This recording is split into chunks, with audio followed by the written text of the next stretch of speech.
The opinions expressed within this program do not necessarily reflect those of any affiliated parties and broadcasting units. It's just like our opinion, man. Hey everyone, welcome to another edition of Know Who's Barred, episode 21.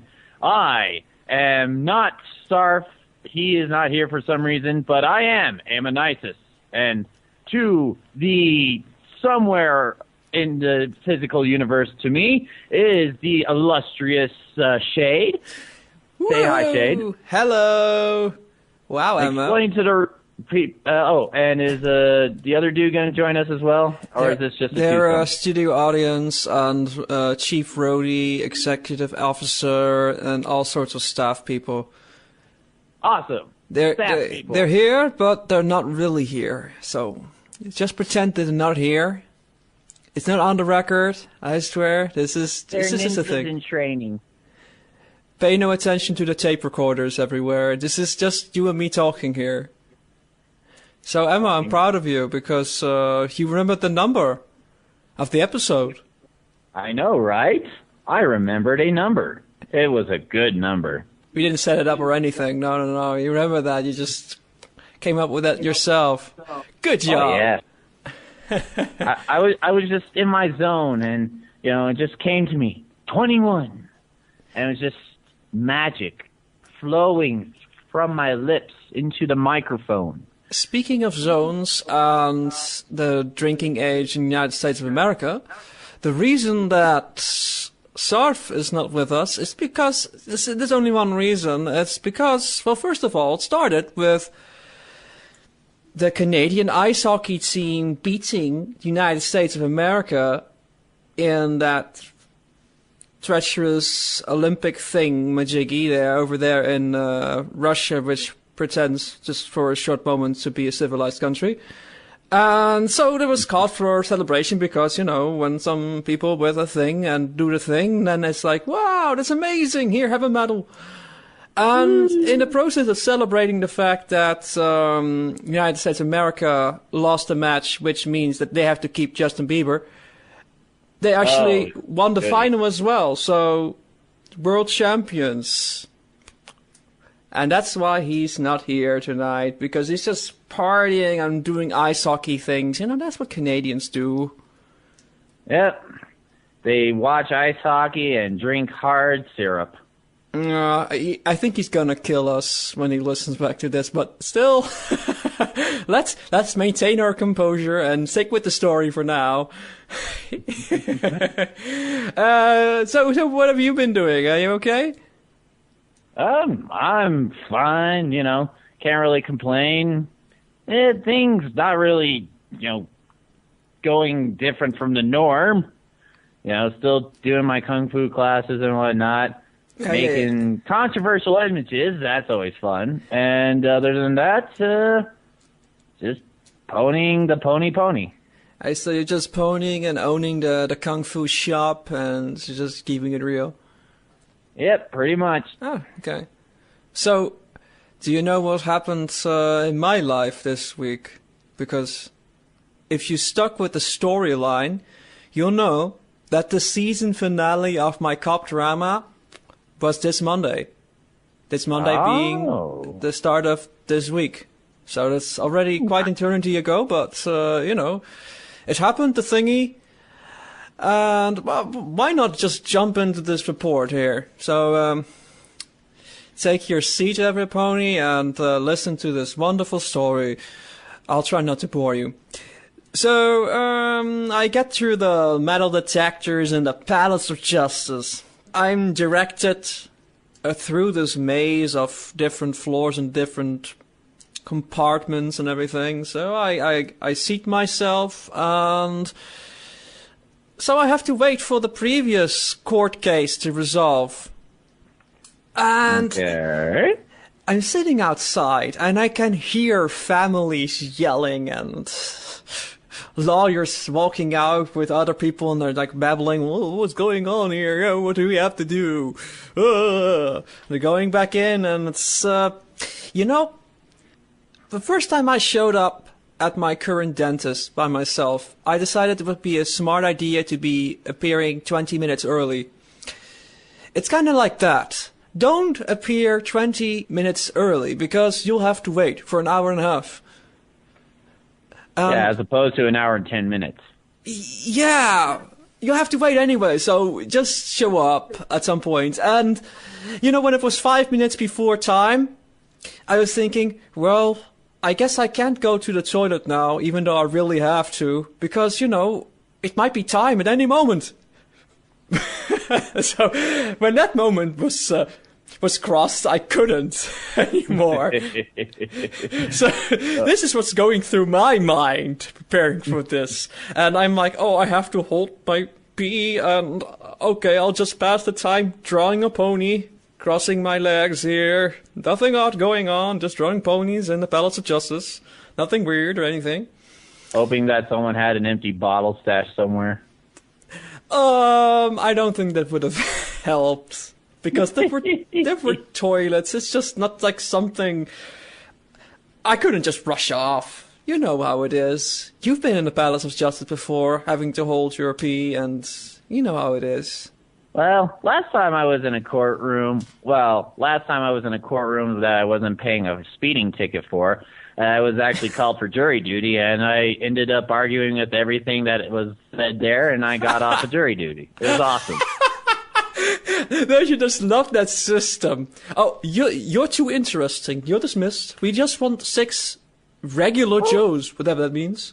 Well, it's so funny because, I'm just like standing there the entire time. They're saying, okay, if you're going to be part of the jury, then you must agree to this, this or that and this and that. And, I understand, but I always, it's just like, well, that doesn't sound like it, it should be exactly right. I know that you need impartiality. Even I remember one specific one that was fun was the defense, the judge said something about even in the case of a probability, like if something was a little more probable than the other, then you should take that higher probability as being, the right path to go on. This was a civil case that involved sliding on ice and hitting a car. So I said, well, I don't quite agree with that because, if there's like a 40% chance of rain today, it's more likely not going to rain, but you're still going to bring a coat and you might still get wet, and you just don't plan any big parties. And I made the defense attorney laugh, and it made me feel good. Or to make a legal comparison, if there's circumstantial evidence that points to somebody killing somebody else, and so there's a chance that that's the truth what happened, you don't get to assume that. You have to prove it. That's the whole point of the system. Well, it was a civil case, so it wasn't something it wasn't as concrete, because the matter of fact was one lady accidentally slid into this guy, and the guy was basically suing her for negligence, so we were there to declare whether she was negligent or not. So it's not like, she stabbed him in the face. It was just like, was she being a complete tool, or was this just completely unavoidable? And more importantly, did anybody call her at any point a Cancer Hollander? I don't think they would do that in rural Colorado. There's time, you just need to evolve a little bit. Yes, we need to evolve in our insults. Yes, this is the future, man. One thing I loved about being at the jury duty thing was, how on TV you see people in jury duty and they're like these, really funny characters just trying to get out of court duty. Like you get the extreme racist and the, Jesus freak guy. Well, I was sitting next to the Jesus freak guy and just like, and you said that the ice was there and she slid on it. Well, that's not her fault. The Lord put the ice there for her to slide on. So she should be innocent of that crime. It's like, okay. That was a lot of fun. So like for reals? Yeah. Like, I can understand that point. It's just that it doesn't hold up in the court of law. It doesn't hold up in the real world. Or even in a fake imagined world. I took away from your story. Because if it's a fake imagined world and your premise is even worse than Harry Potter, I'm sorry, I'm gonna wake up. I cannot suspend my disbelief. So, Right, my story. Here we go. Back to the story. But thank you for sharing your own court stories. See, this is so multifunctional. No who's barred. Everybody talks about going to court. So eventually it is time, and I walk into the room, and I'm immediately like, wow, how could they squeeze this many people into this tiny room? Because all of those people who previously inhabited the room now all vacated, and it was super tiny and very empty. So there's one guy just sort of, I guess, playing Pac-Man or browsing porn on the internet behind some view screen. I guess some security guy or something. Then you have the judge, and then you have the prosecutor from the police. And they're sitting all like three of them next to each other, and so I take a seat. And I had to contain my immense surprise because the guy didn't show up. So I actually couldn't contain it. I said, I expect that. Because, as I mentioned on this show, that's one of those things you expect. You can't go into these kind of things that's expecting everything to go a certain way. You have to imagine that either they don't show up, or they start yelling and calling you a cancer Jew. It's all a possibility. So Yeah. so they start out, and even at fantastic podcasts such as ourselves, we have the odd person every now and then appearing on the show, or sometimes it's even a co-host who has some technical difficulties, who can't quite project, doesn't know how to use a microphone or something, and you can't quite hear what they're saying. The judge, unfortunately, had this similar impairment. Even though I was, like, right in front of her, she was just sort of mumbling. The Palace of Justice Judge, I don't know what you're saying. Fortunately, the prosecutor was more clear. So she was going on about the guy who didn't show up, and then also mentioned that, oh, by the way, I took a look at the criminal record, and apparently he beat up this police officer at some point, and he had some weapons and some other things, and this sort of stuff happened before a couple of times as well, and he tried to attack someone with a knife, and just went on. Oh, goody. And every time that she said something new, especially police officer, you could see the judge going, oh, oh, oh, ah, oh. Oh! It's one of those tabloid TV shows where they talk about Angelina Jolie's new children or whatever drama is going on, and every time that something new is mentioned, the presenter goes, oh, oh, oh, really? No. I guess. Oh, you don't say. Yes, way. So, at some point I'm allowed to do my spiel, and I do my thing, and then the prosecutor and the judge thank me for opening my mouth. It's refreshing, isn't it? And then the prosecutor goes on and delivers the charge, and actually she mentioned that she hasn't heard such an eloquent speech in a long time, and it was very inspirational for them, even though there was nobody else who needed to hear that who actually heard it. So, because I could have accomplished the same sort of closure by just saying it in a toilet somewhere while taking that pee that I really needed. But, yeah, that was kind of it, and, yeah, he got, a sentence of 25 days to add to the other things, the other list that he has waiting for him. Like, I imagine that 25 days. beating up a cop, I guess, gets you... Beating up a cop gets you only 25 days? No, that's see, you haven't been paying attention, Emo. Sorry. 25 days, it's just, they're they're just discussing this particular case, which is threatening and beating me up. So he gets 25 days for that.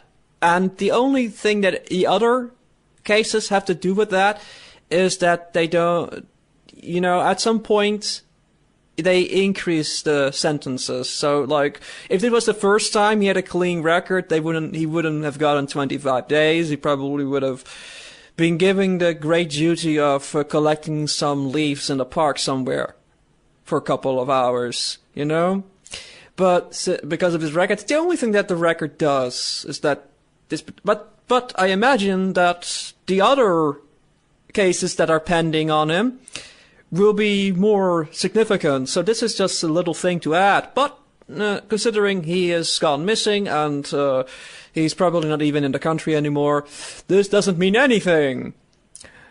So, yeah, it's kind of a thing. So everybody is all like, oh, this is so important, wow, amazing stuff here, but it was a bit of an anticlimax. Well, that's what you get. But on the plus side, I had the best court appearance apparel imaginable.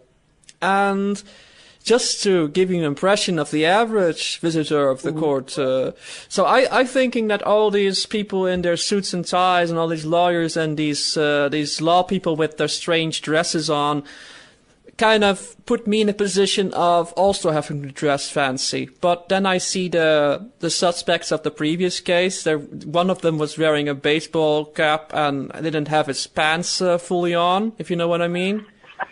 And the other had a cap on that said FBI.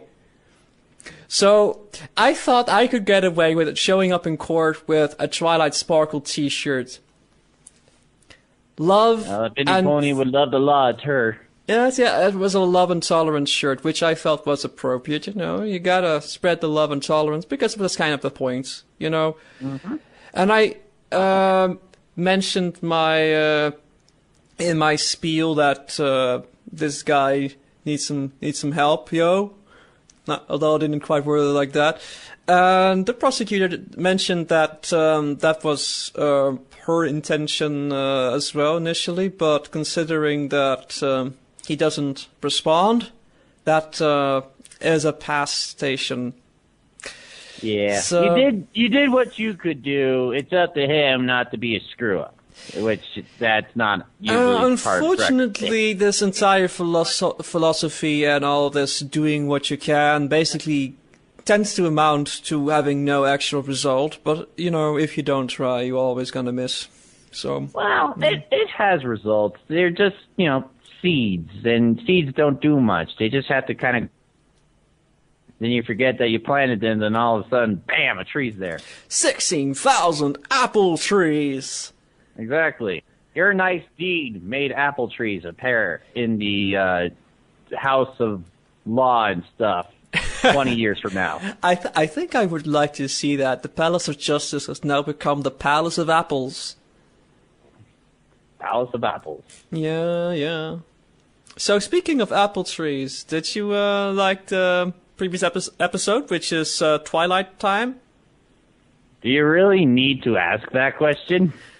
I just thought I would drone it out. So just to give you an opportunity to say how much you like it.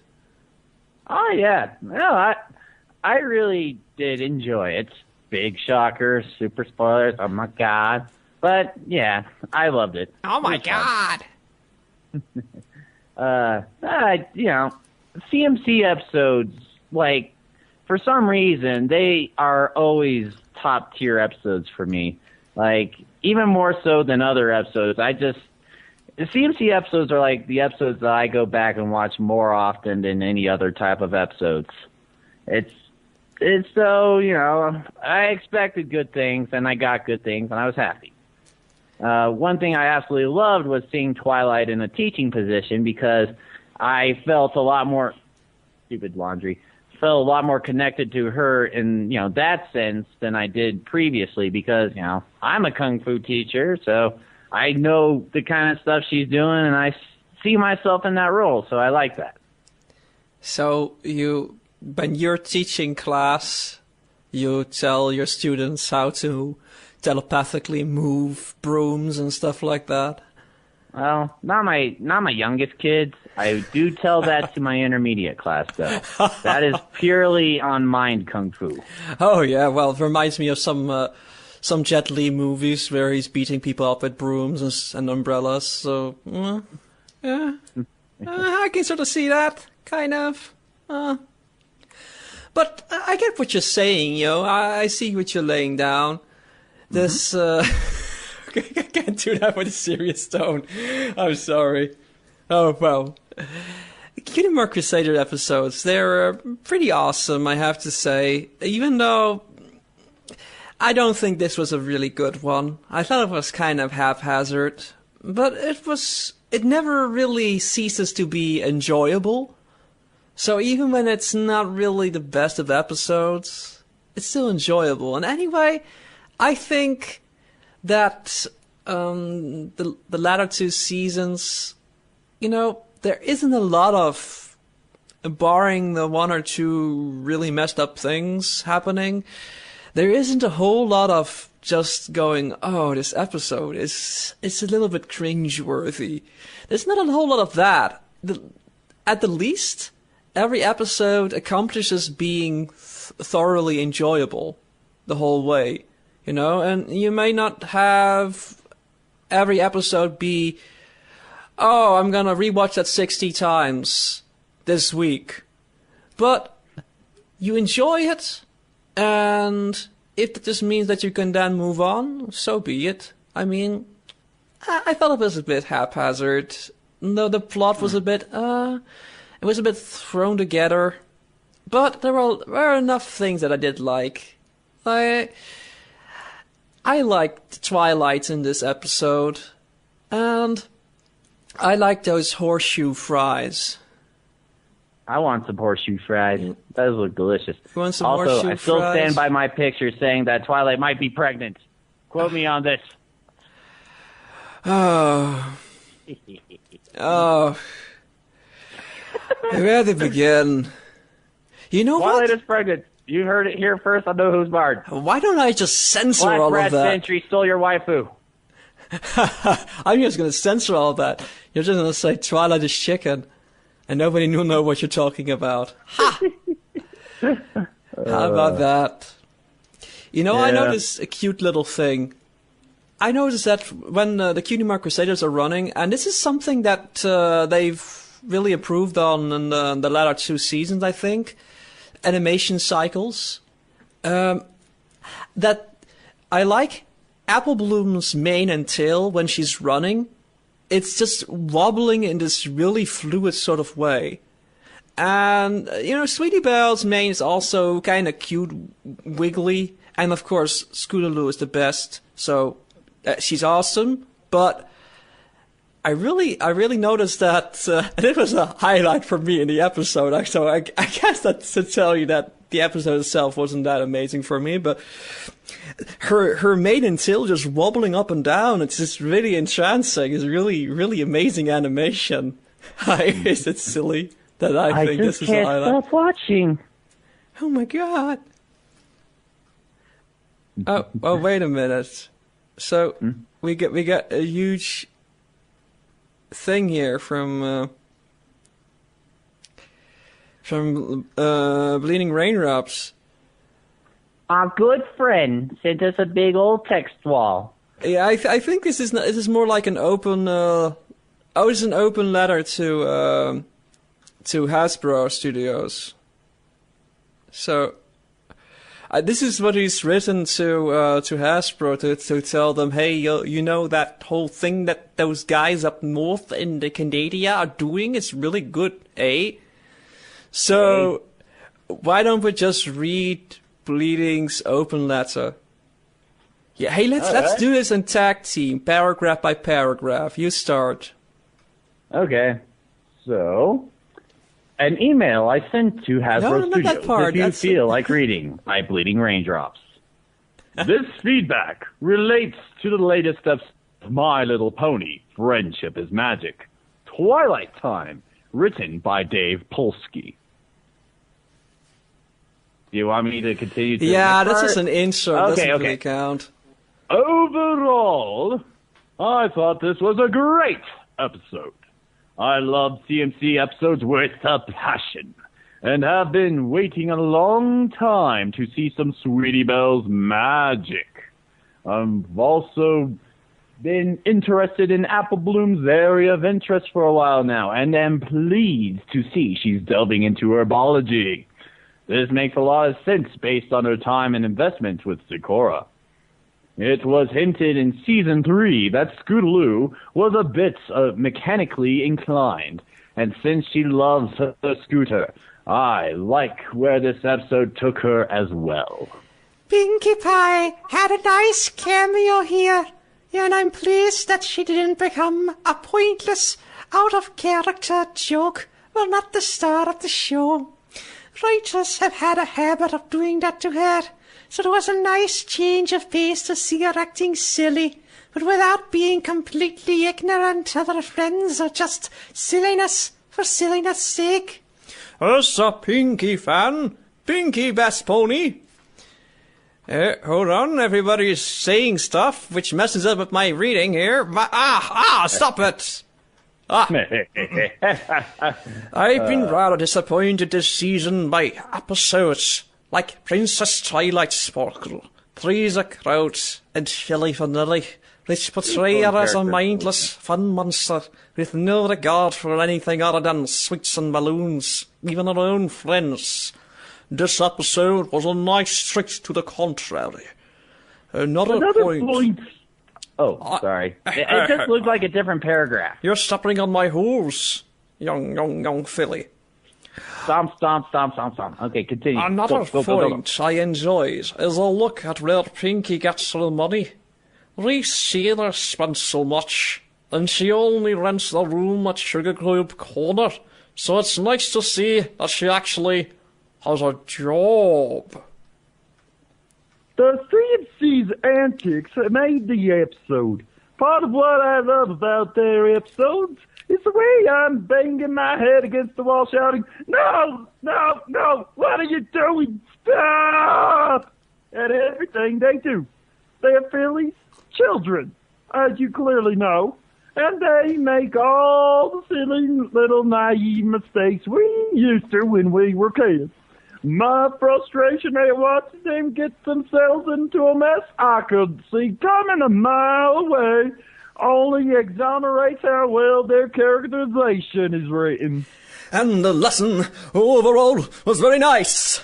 D.T. and Atlas are mostly gold diggers, as pointed out by the decoration that Twilight wasn't important until she was a princess. That CMC succumbed to envy of DT/SS's social status, and well, you know the rest. They learned the lesson, and went through some lovely character development and morality and skill set side by side. Twilight tested. Twilight approved. Oh, and I mustn't leave out the Princess Twilight herself. Definitely not. I started watching mid-season 2 with a severe distaste for our Lavender Unicorn. She was up to had no regard for friends, was cruel to her assistant, and had been born with everything given to her, yet failed to appreciate most of it. I didn't pay her any mind through the end of the season 2. Was it too much? What? Are you still here? And I'm here. Oh, crap. You have to continue reading, man. And here. There we go. I am here. Do you hear me? Yes. Okay, good. Sorry. So, where were you? I ended the paragraph. Yeah, but he kind of made these sort of blocks, paragraph super blocks, without line breaks, so I figured that the two go together. Oh, okay, sorry. Yeah. See, where my position was blocking the rest of it. Okay. Something is very different about Twilight, and while I can't put my hoof on it, I'm aware that I'm beginning to respect her on character merit alone. She's learned to make sound just decisions without compromising forgiveness and love. She's reaching out to her citizens beyond her immediate friends and still continuing to learn. I must applaud and salute the way she handled the CMC and her friends today, as well as the team that put this episode together. Oh my god, thank you so much for making my Saturday better. It's been a long, stressful day, and it's been absolutely wonderful to come home to this. By the way, I couldn't help but laugh at Spike's misfortune. I know it's cruel to think this way, but I have to be honest. I laughed my butt off when he first had to make more nachos, and then it was all for naught.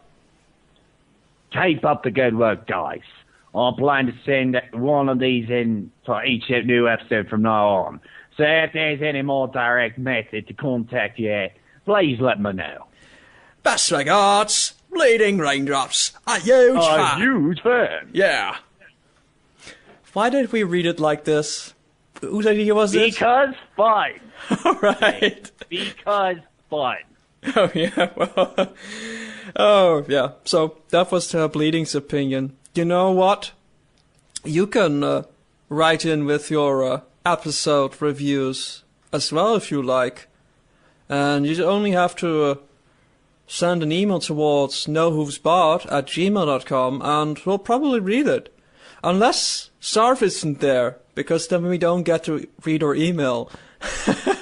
Yeah, that's kind of a problem. Yeah, and he was away anyway, so he didn't actually upload the previous episode yet, so I don't think that a lot of people actually heard it. So it's not really a shocker that... What, are you okay, Emma? No, I'm here. I'm here. I think that you're having a weird setup glitch again. Oh, goody. Love the setup glitches. Yeah. They just make everything so much fun. Are you not wearing headphones again? Exactly. Ah, wonderful. It's so good that you're a professional. I know, right? The best. Just the best at everything. Yeah, so what was I saying? Right. So when the episode is not heard by somebody, then they cannot write in.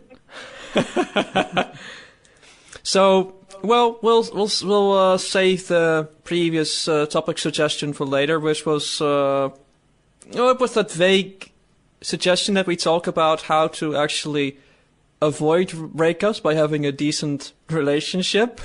How do you do that? And that was so vague. 3 weeks. It was so vague that we kind of challenged listeners to ask more specific questions. Make it a real topic, yo. So you can do that too. Yeah, or write in about anything.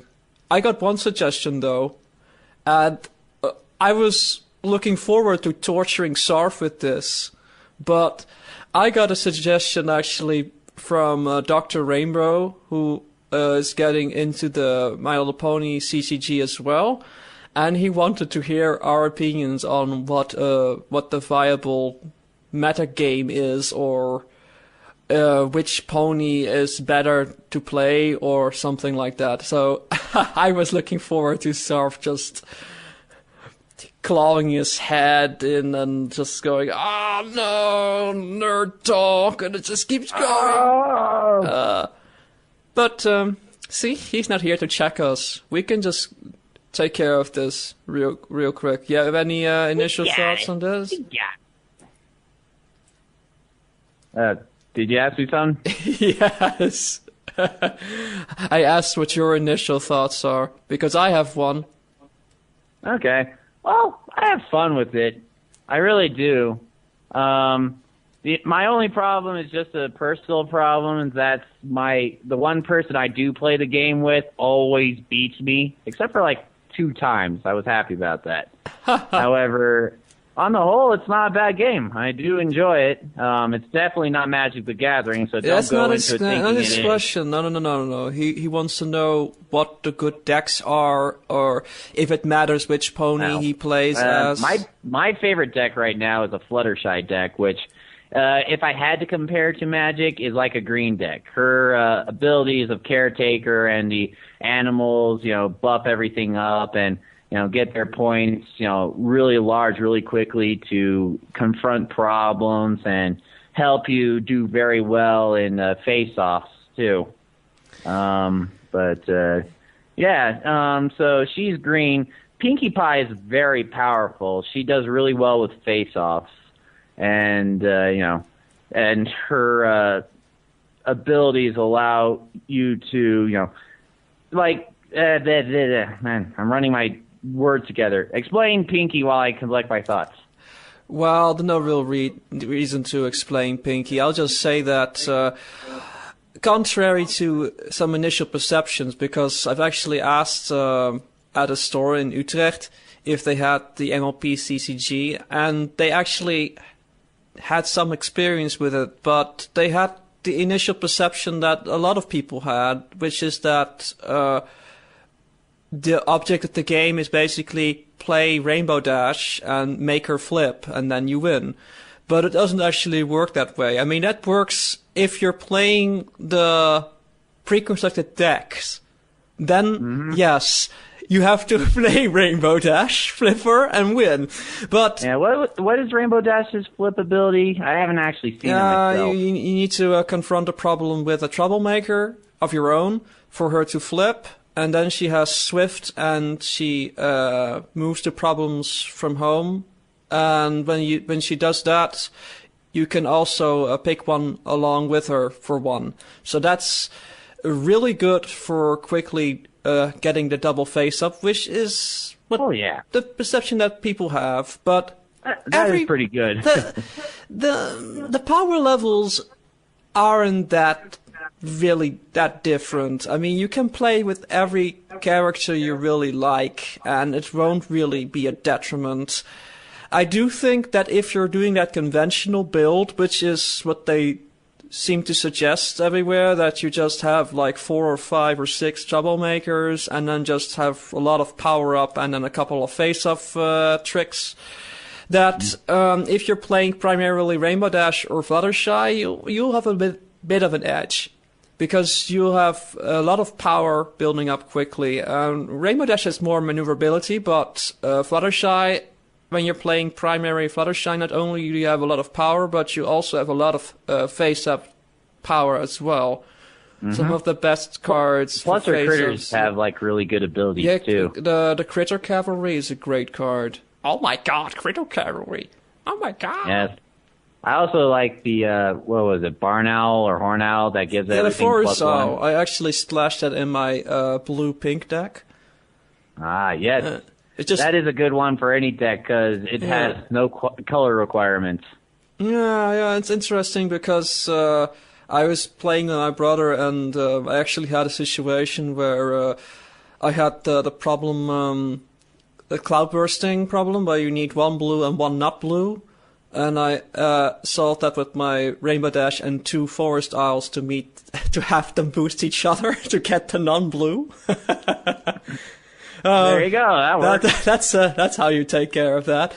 But no, I think those two, if you're running the proactive decks, I think the primary Rainbow Dash or primary Fluttershy, and have your second color can be, I don't know, pink or orange or purple or white. Doesn't really matter that much. But decks are great for shipping.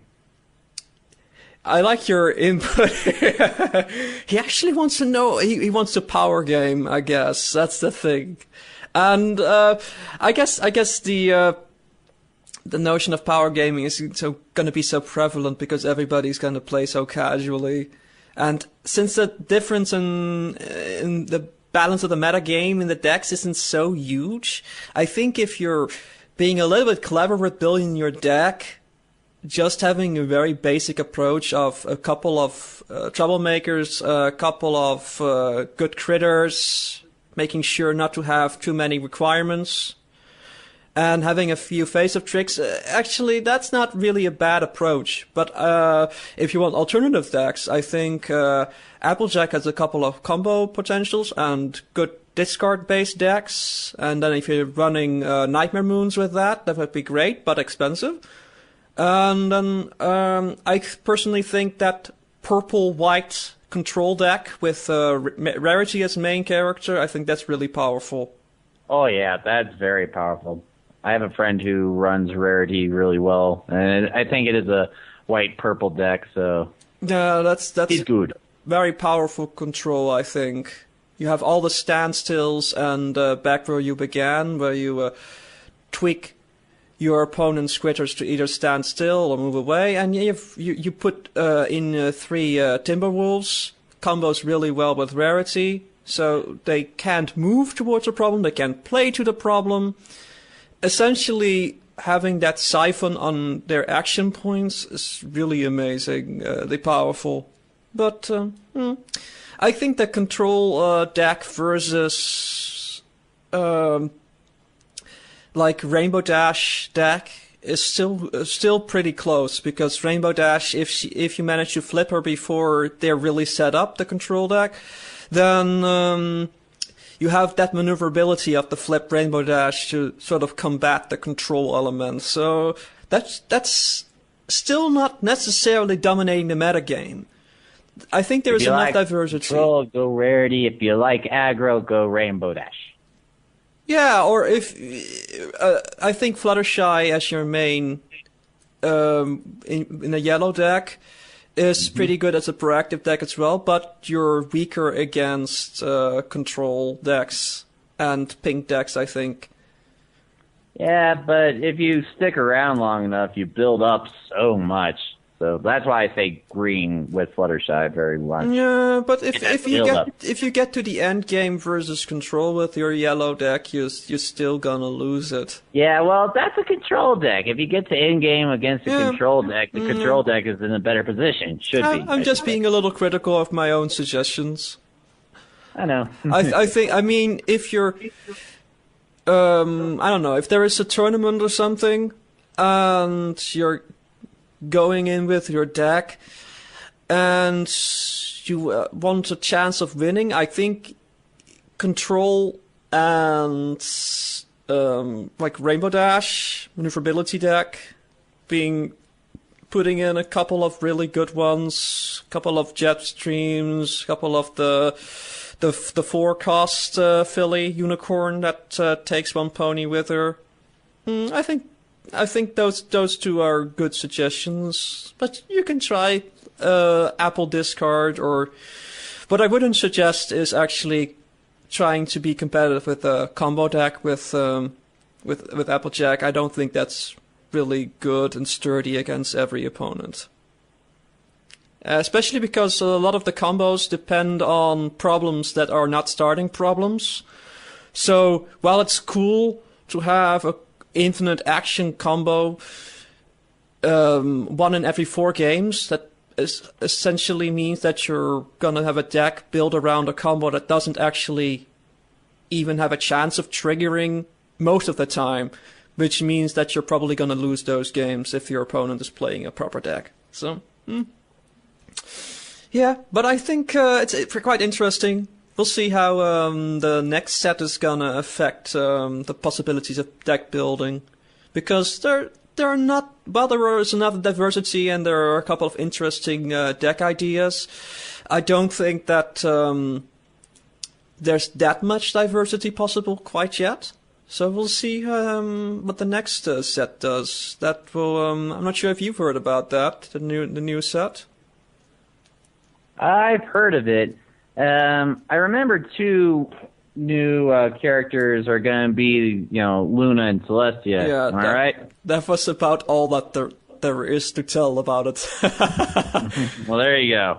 That's a thing. 2 more playable characters. I guess you could speculate what color Luna will be, because Celestia is going to be yellow, I imagine, because there's already a Celestia card and she's yellow, so it's probably going to be yellow as well. Celestia's yellow.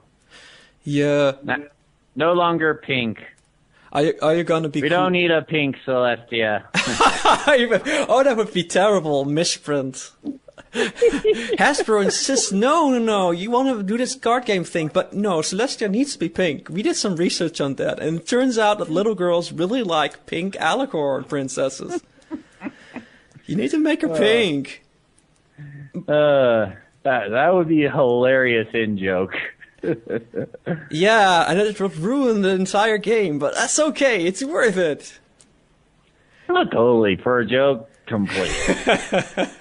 I kind of like that the new set is gonna be called Canterlot Knights, which is amusing because the first expansion set in Magic the Gathering was Arabian Nights, so maybe there will be a problem in which you can exhaust to dismiss a one power friend. oh no! That would be a Maybe. it's a reference to Desert from Arabian Nights. See this nerdery that Sarfless is missing out on. Oh, I know, right? Just the onslaught of nerding and nerding and nerding. His poor little Canadian heart couldn't take it. Sleepy Shade is talking vaguely, babbling about Magic the Gathering cards, and yeah. Oh, you could also. I also thought it would be interesting to make a deck which is not 2 colors, but just has only splashable from the other 5 colors, and I'm picking a really strong primary color, like pink or white, or purple maybe, and then just put all the other colors in there, and have everything in there that's good, like a few Lady Justices, and a lot of the pink 1-drops, like the Flitters, and the Forest Isles, of course, and then Coco Crusoe, because that's always good if you're playing with yellow Parasprites, which you of course are, because yellow Parasprites are great. Do you imagine anybody listening to this who's not playing the game, what this sounds like? What does this sound like? I don't get it, man. Oh my god! What was it, Strollmaker? What with Parasprites? What? Rob? What? No, whose bar was a lot cooler when they seriously discussed horseshoe fries. Horseshoe fries. That sounds delicious. I want to make some horseshoe fries, but I don't have a deep fryer. No. Yeah, I would too. I do have the ability to fry, but it's more of a pain in the Chicken. than it's worth. Oh, Or pain in the chicken, sorry. pain in the chicken. It's a pain in the chicken. Well, I'm sorry it has that sort of an effect on you.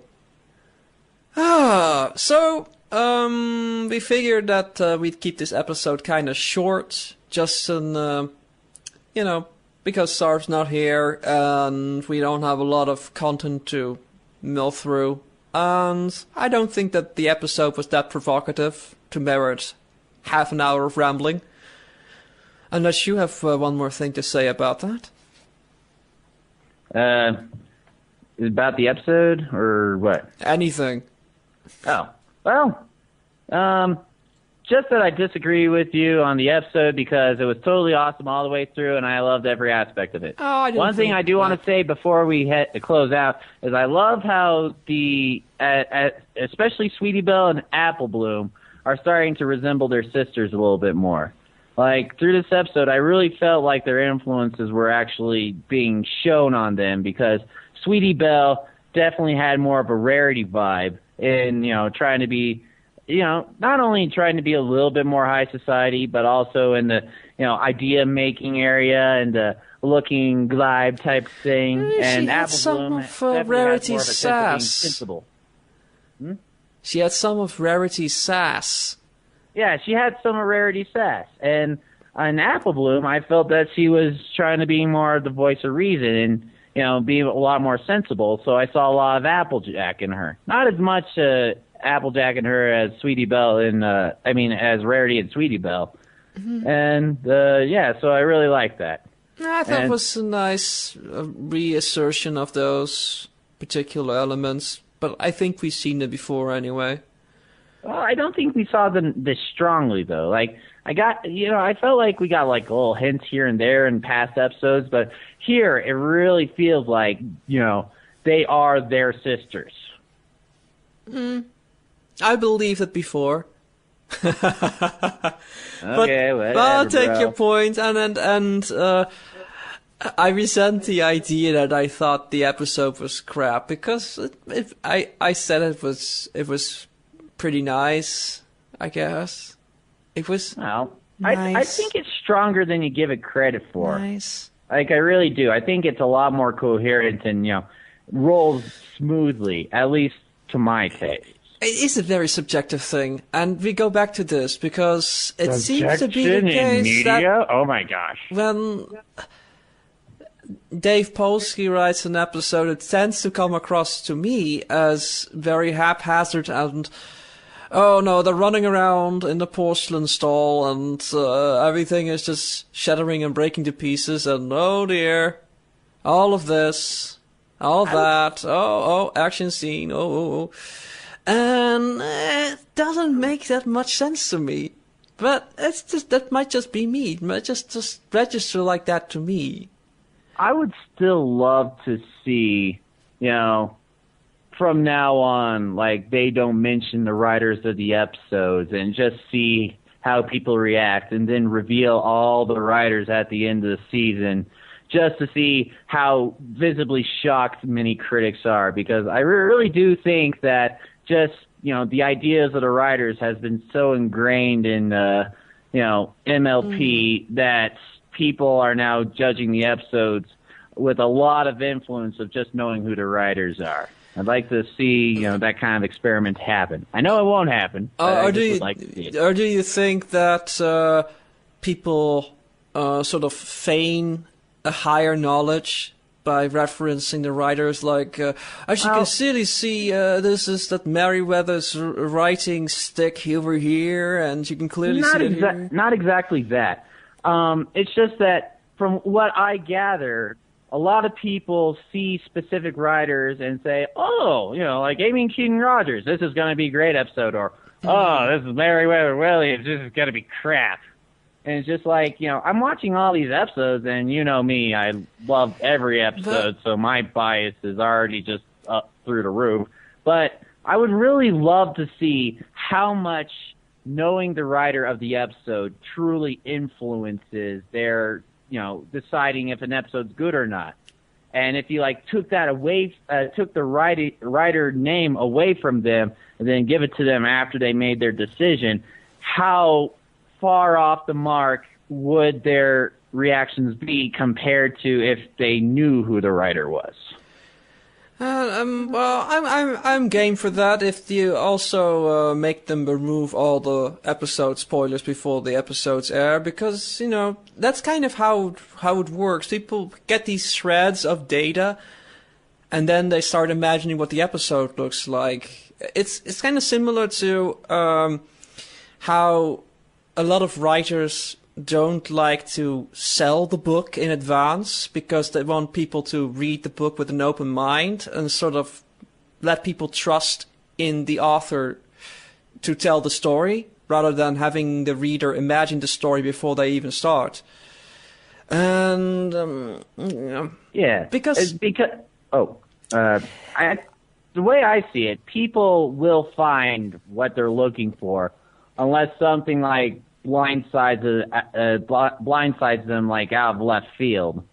So, I think knowing the writers beforehand just sort of makes people go into this mode of they already know what the episode is going to be like even before they see it. So I would like to see that kind of thing happen where they just go into it not expecting anything, even on the basis of who wrote it. I'm almost inclined to go, as interesting as it is, who cares? But knowing that a lot of people put a lot of thought into this, then yeah, you kind of got a point.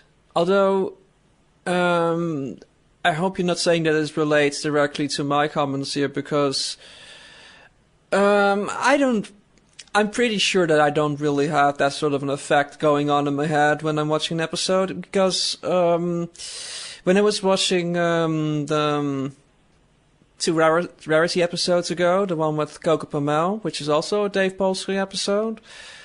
I wasn't thinking about it at all, and I thought it was a pretty good episode. Well, Could have been better. You seem pretty good about that. Like, you never really quote the writers as being, part of the issue. You just talk about the episode.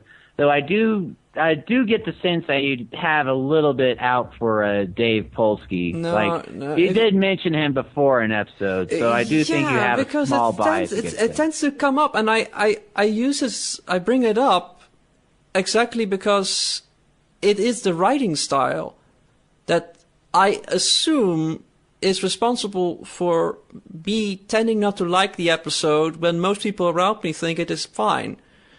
And it's not true for everybody, because I remember Fano writing in that he was sick and tired of having ninja fights every other episode. And and half of the ninja fights are created by Dave Polsky, so,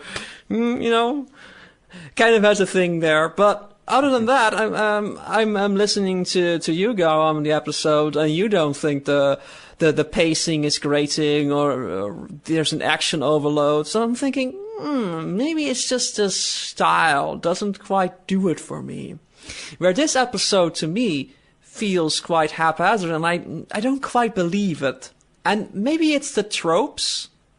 It's this sort of mall zombie mob thing, and Twilight Time! Twilight Time! Twilight Time! yeah, I don't like that trope, I guess. And the whole popularity thing, contest thing going on, it wasn't sold to me. I mean, I didn't buy into it, neither from Diamond Tiara as the Twilight Time zombies and the Cutie Mark Crusaders. But so what I did, I just sat back and watched the antics, and I am amazed that these latter two seasons, that every time there is an episode I don't like that much, I still get to enjoy it, and it's still over in no time.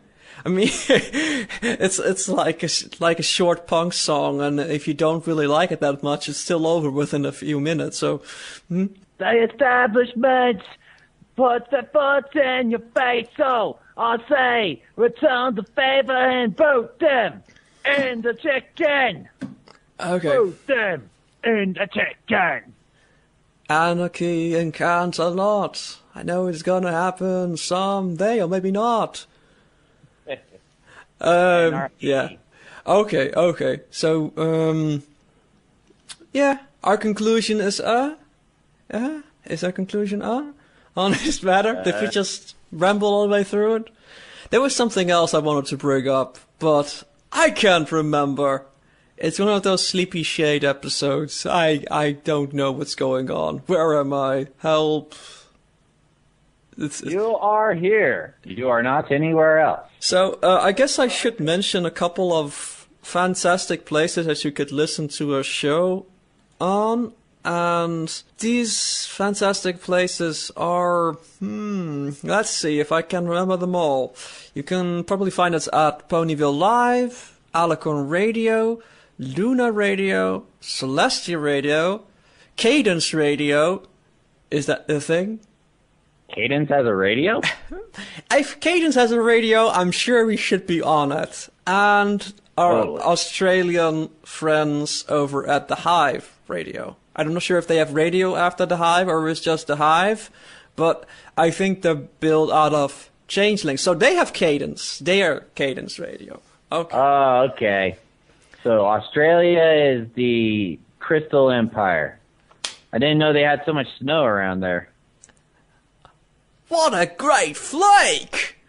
What a blizzard! Oi! There's ponies and crystals everywhere. And there's that big smoky one who talks and grumbles all the time. So we also have a great sponsor. And it's our staff artist.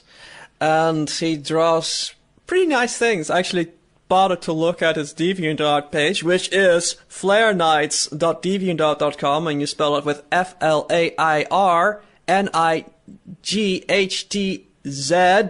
or Z, if you're an Amonisis. Z is the proper way because America says so. Oh, right, the great America. America! Yeah, so, yeah, there's that DeviantArt thingy. So here's what you do. You go up to him and go like, yo, I would like you to make a nice picture. No, Bart sent me. That means that we get money, yo, which we can invest into changing the world.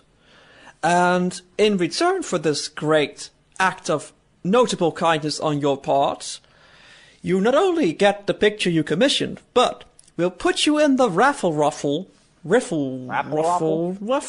thing, which is an imaginary top hat, and we put everybody in there, and if you're gonna be the only one, then I think you're gonna win. And then, if your name is the name that comes out of the imaginary top hat, then you win the main prize, the main event, which is a stick figure picture drawn by yours truly, and I will throw some buckets of paint on there, maybe some Italian ink or something, and you can choose your pony because, you know, it's a stick figure pony anyway. I think I can handle the complexities. If it's rarity, I'll draw some S's for the main. Gonna be beautiful. And we draw the S's for the men, and this isn't looking like rarity. This is more like S's for suck pony. Are you making fun of my great stylistic choices, man? Nah, I'm just making a Homestar Runner joke. Oh! S's for suck dragon. Right! Oh, it's all coming back to me now. Burninating. No. She's fabulizing the countryside. She's fabulizing the people. She's fabulizing all the peasants. And the country's gonna change! Yeah, okay. Oh, I'm gonna cut that out because it's just terrible. I can't screech at 5 o'clock in the morning. You know, my neighbors have been knocking on my door at 2 o'clock at night when I have music on or something. So I guess screeching about Trogdor at 5 o'clock in the morning is not a good idea. It's always a good idea when Trogdor's involved. Yeah, I just want to avoid having to show up at the Palace of Justice again. You know, but just there'll be fresh apples there. Oh, right, that's apples. And thus the joke comes full circle. Oh, just like the episode. Because I think this is pretty much it. But, you know, after we've said goodbye, we'll keep talking, and people listening in the live stream will get to experience the great joys of our post-show. And maybe if you say something insanely brilliant, we'll keep it into the show file or something. So, And if anybody is actually capable of looking at the stream from our side, you could even ask a question or make a comment and tell us how not good we are at this right now, and we're just babbling mindlessly. You could do that, and we'll mention it on air, even if it is secretly off air. So, yeah. It's sort of on airish. Kind partially. So, next week, Emma will be back, fresh from his glorious ice hockey victory dance.